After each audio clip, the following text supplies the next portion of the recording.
Good morning, children. We shall discuss now about History Chapter 9, that is the new topic, Developments in the Tamil Land. What type of developments came in Tamil Land? This topic will enable us to know all the facts about that. The region of present-day Tamil Nadu was inhabited by the megalithic people till the 2nd century BC. The present state, that is Tamil Nadu, the south part of India, people lived there who were in megalithic age till the 2nd century BC. Up to the 2nd century BC, megalithic people inhabited there in Tamil Nadu. The period between 200 BC and 300 century is referred to as the Sangam age in the history of this region. During this period, Tamilkam, or the land of Tamil people, was under 3 ruling dynasties: the Cholas, the Pandyas, and the Cheras. This period means the period of between 200 BC and 300 BC is considered to as the Sangam age. Sangam age means Sangam literature. There is a literature that is very much authentic literature of South India, from where we get information about the history of south part of the country. During this period, Tamilkam, or the land of Tamil people, was under 3 ruling dynasties. This region was ruled by 3 dynasties, that is Cholas, Pandyas, and the Cheras. Their capitals were Kaveri Patnam or Puhar, Madurai, and Vanji respectively. These were the capital of Cholas, Cheras, Pandyas. During the early centuries, this region was ruled by Pandyas. शुरू में इस reason को पांड्यास के द्वारा rule किया जाता था. Their kingdom was famous for pearl. Pearl के लिए, pearl is a precious stone which is used to decorate the body clothes. Also, it is worn in the fingers. The Pandyas traded with the Roman Empire and with Southeast Asia and Central Asia. Spices, especially pepper, ivory, precious stones, pearls, muslin, silk, and iron goods were exported. These things were exported from India to another part of the country. They were spices, pepper, ivory, precious stones, pearl, muslin, silk, iron goods, etc. Trading and all related activities form a very important source of revenue for the king. Land was the primary source of revenue. Agriculture prospered in this region. Earlier and unadvanced type of agriculture was practiced by these people. However, following the introduction of iron technology, major changes took place in the pattern of living of the people in the south. Cultivation of wheat paddy was practiced on large scale. In addition to grains, people in the Tamil region also produce fruits, pepper, and turmeric. Major cities in the Tamil region, a number of urban centers flourished.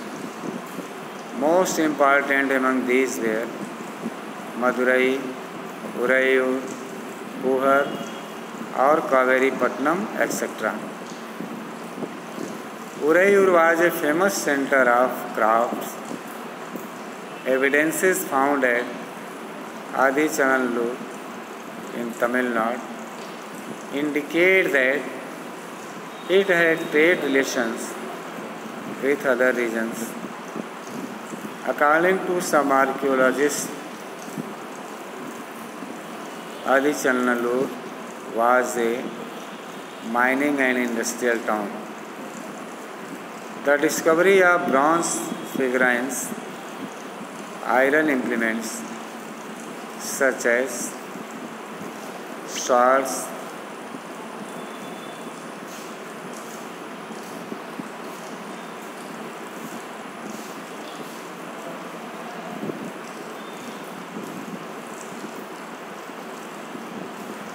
daggers, and arrowheads,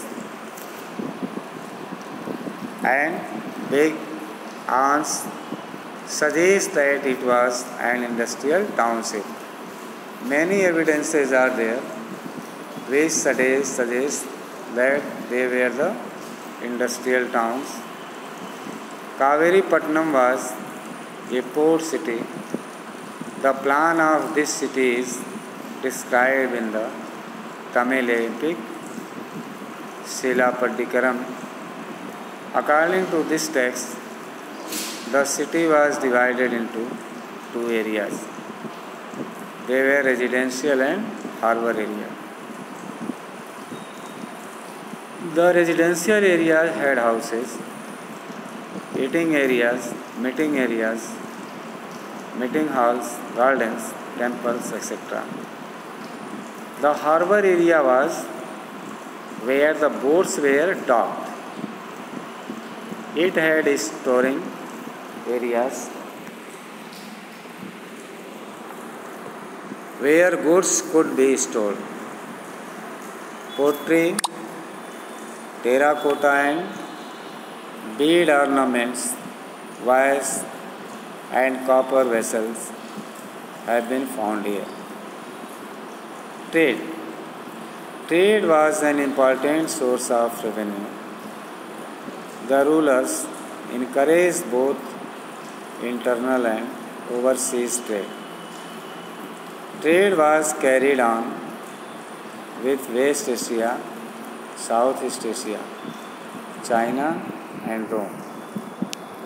There was a great demand for Indian goods such as pepper, spices, dyes, pearls, precious stones, ivory, fine cloth, and even exotic animals, particularly in Rome.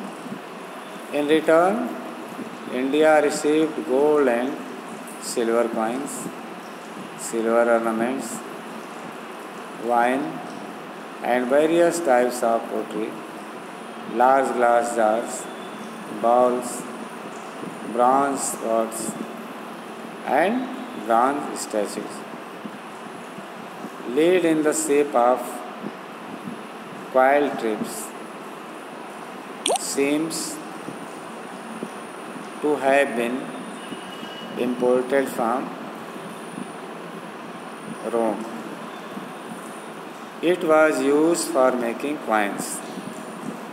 The exports from India to the Roman Empire far exceeded into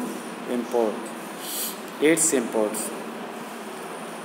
That was why trade with Rome was in India's favor.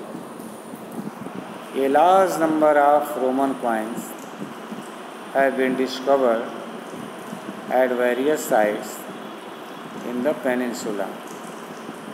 It suggests that Indian merchants, guilds, and rulers gained considerably from trade with Rome. Their settlements could be seen in many trading centers such as Arikamedu, Shopara, and Broch. So, we have seen this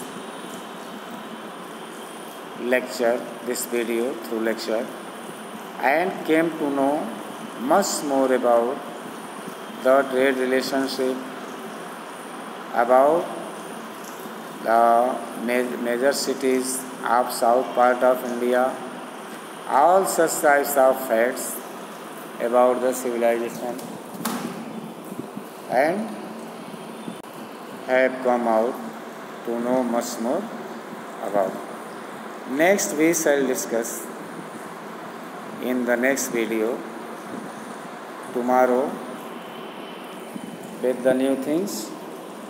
Till then, you complete your task as given by me.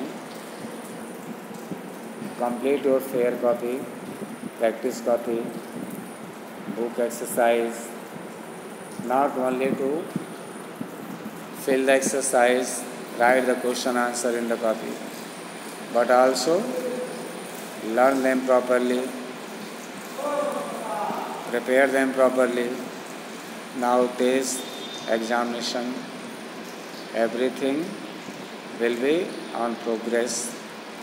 So it would be better for you to do all the tasks in better way.